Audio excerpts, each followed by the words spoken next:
Welcome to the Techmeme Ride Home for Tuesday, July 12th, 2022. I'm Brian McCullough. Today, liquidators say they can't find the Three Arrows Capital founders. The FTC will crack down on data anonymization claims. Another smart home company decides to brick some of the hardware that people paid good money for. Hopin is the latest high flyer to fall to earth with layoffs, and what it's like to work at Twitter right now. Here's what you missed today in the world of tech. Or as they say in Minecraft. Liquidators say they can't find Three Arrows Capital founders Kyle Davies and Zhu Su, and they are seeking to subpoena them to prevent the dissipation of the fund's remaining assets, quoting Bloomberg. Representatives tapped to liquidate Three Arrows by a British Virgin Islands judge had, quote, not yet received any meaningful cooperation, end quote, from Kyle Davies and Zhu Su. Lawyers said in the U.S. bankruptcy court filings, advisory firm Teneo is attempting to round up and preserve the assets of the hedge fund. Lawyers for Zhu and Davies told Three Arrows liquidators that the two intend to cooperate. A meeting between the liquidators and attorneys is scheduled for Monday, while a court hearing is set for Tuesday. The liquidators, meanwhile, are trying to prevent the potential dissipation of the fund's assets, Russell Crumpler of Teneo said in a sworn declaration, quote, here, that risk is heightened because a substantial portion of the debtor's assets are comprised of cash and digital assets, such as cryptocurrencies and non-fungible tokens that are readily transferable, lawyers for the liquidators said in court papers. Three Arrows, which Zhu and Davies founded after trading at Credit Suisse Group, succumbed to the widespread crypto sell-off last month. Insolvency proceedings kicked off in the BVI and were followed by a so-called Chapter 15 bankruptcy filing in the U.S. The fund's downfall has rippled through the digital asset industry, helping to drive at least one crypto platform that counted Three Arrows as a counterparty into bankruptcy already. The hedge fund's liquidators traveled to Three Arrows' office address in Singapore in late June in an attempt to track down the founders, according to court papers. It appeared dormant. The door was locked, computers were inactive, and mail was stuffed under the door. People working in the surrounding offices said they hadn't seen anyone enter or exit the office recently. The liquidators spoke with lawyers for Davies and Zhu via video conference last week, according to court papers, but did not speak to the founders directly. Quote, while persons identifying themselves as Su, Zhu, and Kyle were present on the Zoom call, their video was turned off and they were on mute at all times, with neither of them speaking despite questions being posed to them directly, Teneo's Crumpler said in his court declaration, end quote.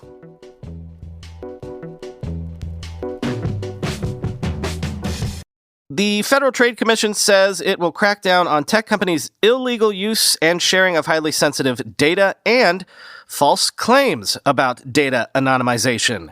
Quoting PC Mag, lots of websites and apps like to claim your data is anonymized in an effort to protect your privacy, but according to the FTC, many of these claims are often misleading. The FTC today warned the tech industry against using data anonymization claims when it's not true, something that could be considered a deceptive trade practice. Companies that make false claims about anonymization can expect to hear from the FTC, says Kristen Cohen, the acting associate director for the Commission's privacy division. The FTC issued the warning after President Biden signed an executive order that urges the Commission to protect consumers' privacy when seeking out reproductive health services.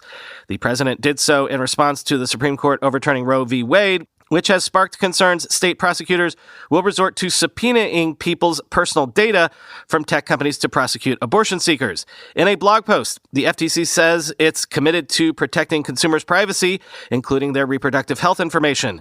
We will vigorously enforce the law if we uncover illegal conduct that exploits Americans' location, health, or other sensitive data, Cohen writes. As part of that effort, the FTC takes aim at how companies market their products. According to Cohen, the tech industry will often use the data anonymization claims to lure users into believing their personal data is safe. The so-called anonymization usually involves stripping out personal identifying details from the data, such as name, phone number, and address.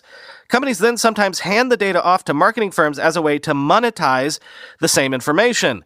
The problem is that the same anonymized or aggregated process can often still expose your personal activities, especially if the data is combined with information from other companies, whether they be major brands or data broker firms that specialize in harvesting user information for targeted advertising. The FTC is particularly worried about companies collecting precise location information from users and then passing it off to third parties while claiming the data is anonymized.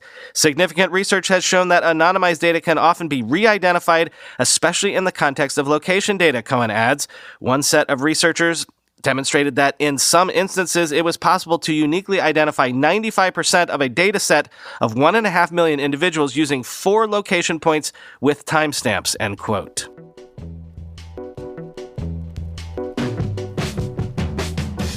I guess we've grown used to the fact that all of our data is being sold anywhere and everywhere, but will we also get inured to the idea that we never really own anything anymore? Even hardware products. You're just basically renting anything, even something tangible, for as long as the underlying provider deigns to continue to provide you the service you paid for. Smart home company Hive is going to stop selling home security devices to focus instead on its more popular thermostats and smart lighting. But here's the thing. Existing devices in those discontinued categories will stop working for users starting in 2023. Quoting The Verge. Hive, the smart home company best known for its smart thermostats, is officially getting out of the home security market globally. In a support page posted to its website, the company says it's no longer selling its Hive View security cameras, Home Shield security system, and Hive leak water detection device. And soon, existing devices will cease to function. After September 1st, 2023, Hive leak will stop functioning, and by August 1st, 2025, all its cameras and security systems will have joined it. The sound detection feature of its Hub 360 will disappear at the end of 2022. Hive's customers have begun receiving emails warning them of the shutdown. The smart home company, which is part of the same family of brands as UK gas and electric supplier British Gas, says it's discontinuing the devices to focus on products that help make homes more energy efficient. As a smart tech brand in the middle of a climate crisis, we know our focus needs to change, the page reads, so we've made the tough decision to discontinue our smart security and leak detection products and develop smart home tech that gets us closer to net zero, end quote.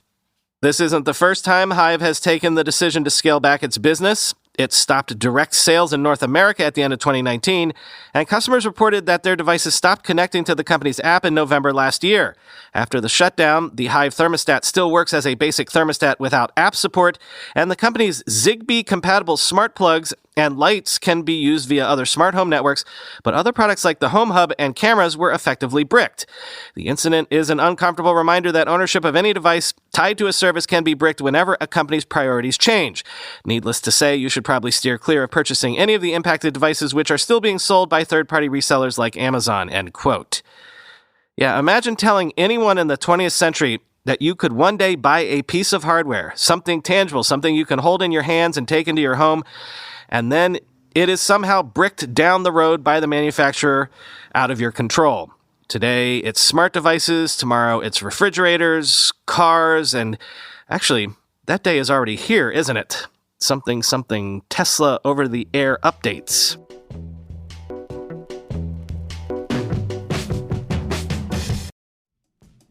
Storyblock is one of the fastest-growing headless CMSs on the market right now. What's a headless CMS, you ask? Well, in a traditional CMS like WordPress, front end and back end are coupled together. It doesn't scale well and isn't very flexible, but a headless CMS like Storyblock separates the back end from the front end. By moving to an API-based CMS like Storyblock, you get better performance, security, and you can publish your content to any front end, website, mobile app, e-commerce, etc. Developers love Storyblock because they can use it with any front end framework they prefer, like Next.js, Gatsby, and React. Options are limitless. Create components like teasers, grids, or feature sections that can be reused anywhere as content blocks. A visual editor that gives a live preview of the changes editors make will be loved by your content team. Storyblock raised $47 million this May and is growing fast. So join 79,000 developers and marketers that already use it to create powerful content experiences. Companies like Harvard Business School, Adidas, Netflix, Oatly, and Pizza Hut all use Storyblock. Register for a free product demo or test out Storyblock for free by signing up via storyblock.com/ridehome. That's Storyblock, STORYBLOK.com/ridehome. Go to storyblock.com/ridehome. All around the world, tech companies are innovating and driving returns for investors. We talk about them every day on this show. But OurCrowd analyzes companies across the global private market, selecting those with the greatest growth potential, and then brings them to you to invest in. From personalized medicine to cybersecurity to robotics, quantum computing, and more, in state-of-the-art labs, startup garages, and anywhere in between, OurCrowd is identifying these innovators so you can invest when growth potential is greatest, which is early on. OurCrowd's accredited investors have already invested over $1 billion in growing tech companies, and many of their members have benefited from the 46 IPOs or sale exits of their investments. Now you can truly diversify your portfolio by investing early in innovative private market companies. At OurCrowd, join the fastest growing venture capital investment community at ourcrowd.com/ride. That's ourcrowd.com/ride. On the Everything Everywhere All at Once front, Klarna has confirmed its down round, officially raising $800 million at a $6.7 billion valuation, down from $46 billion from just June of last year, including money from new investors Mubadala and Canada Pension Plan Investment Board. I mean, there are prices low enough that they become screaming deals, I suppose. But speaking of recent high flyers that might be in for down rounds as well, virtual events startup Hopin, valued at $7.75 billion just back in August of last year, has laid off 242 employees, or around 29% of its staff, after cutting 12% of its staff in February. I believe it was Hopin that did some of the first layoffs that raised my spidey senses about all of this stuff, quoting Insider. Founded in 2019 by 28-year-old British entrepreneur Johnny Buffarat, UK-based Hopin offers conferencing software for virtual and hybrid events, with its paid plans ranging from $99 to $799 per month or higher. The firm grew quickly during the pandemic and attracted $1 billion in venture capital funding from backers on the hunt for future winners of hybrid work. But this February, Hopin announced that it was cutting 12% of staff, around 138 people, citing the need for sustainable growth. The company told Insider that those impacted will receive 3 months of compensation and health benefits, and their 1-year cliff dropped for stock vesting. The firm employs around 834 people. Hopin faces an additional challenge in the world returning to real-world events and a possible drop-off in demand for its services. When the startup raised a big $450 million round in August last year, the startup had approximately $100 million in annual recurring revenue and around 800 employees. It also claimed to be hosting around 15,000 events a month on its platform. But currently, there are just 158 events listed for the month of July and 54 for August. Hopin is backed by major investors like General Catalyst, Tiger Global, Coatue, Accel, and IVP. Its young founder and CEO, Buffarat, switched his residency to Switzerland weeks shortly before the last set of job cuts. A paper billionaire, thanks to Hopin's multi-billion-dollar valuation, he has cemented his wealth by selling $195 million of his own shares, end quote. By the way, this was true of the dot-com era too, but one ironclad tell that you're in a bubble, call it Brian's Law of Tech Bubbles number 1, is when VCs actually allow founders to take hundreds of millions of dollars off the table in early-stage financing rounds. Taking $1 million or $2 or $3 off the table, okay, that makes sense, because you don't necessarily want your founders to have to be worrying about paying rent for the next decade as they hopefully build you a real business. But taking 9 figures off the table, always a sign of a bubble. Like, that's generational wealth, people. The sort of wealth that you should only be able to make by making a successful company. With $195 million, seriously, what's the motivation for anyone to follow through and actually make that happen?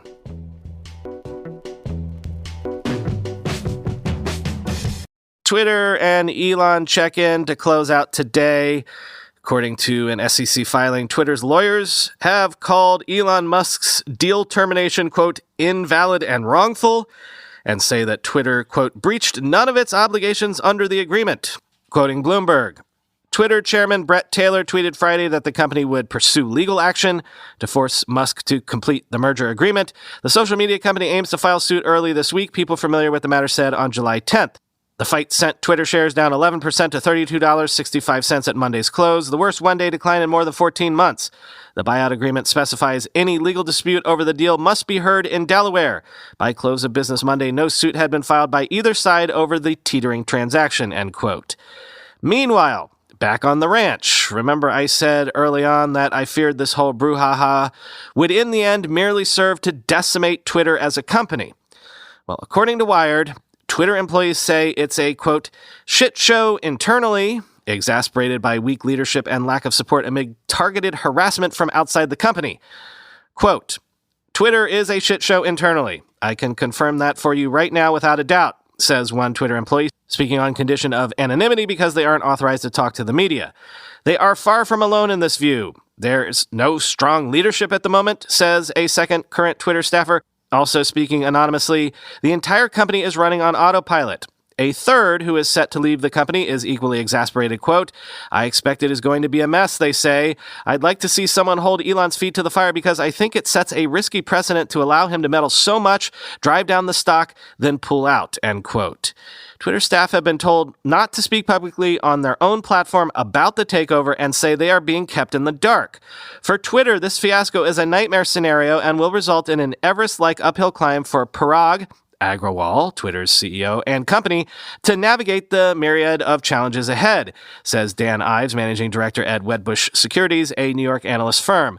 Among the challenges Twitter faces are employee turnover and low morale, issues around advertising headwinds, a loss of credibility with investors because of the yo-yoing share price, and damaging claims about fake accounts on the platform. The court case, if it does take place, is likely to drag on and be ugly, Ives says, casting, quote, a dark cloud over Twitter's head in the near term.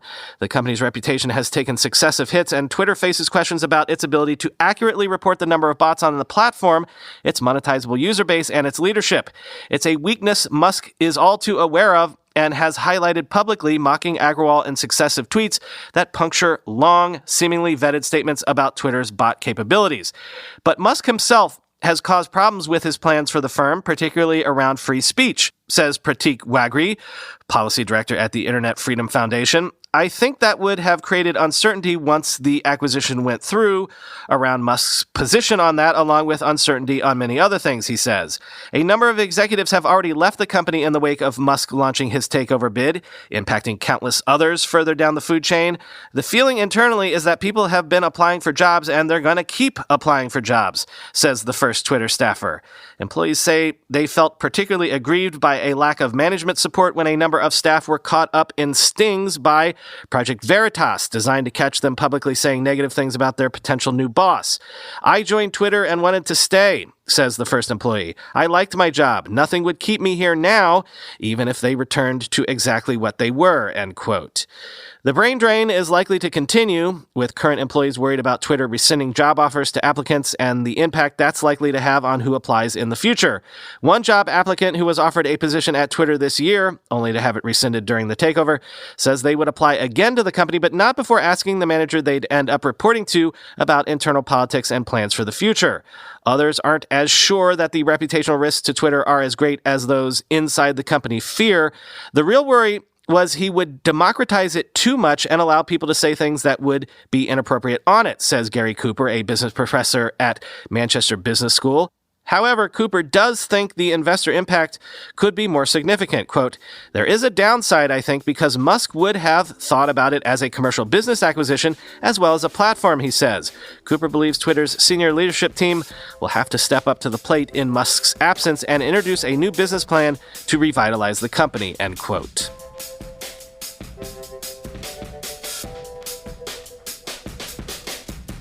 All right. Tested negative for COVID yesterday for the first time, so there's that.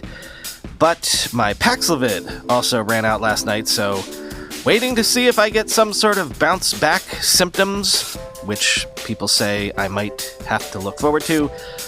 Talk to you tomorrow, I hope.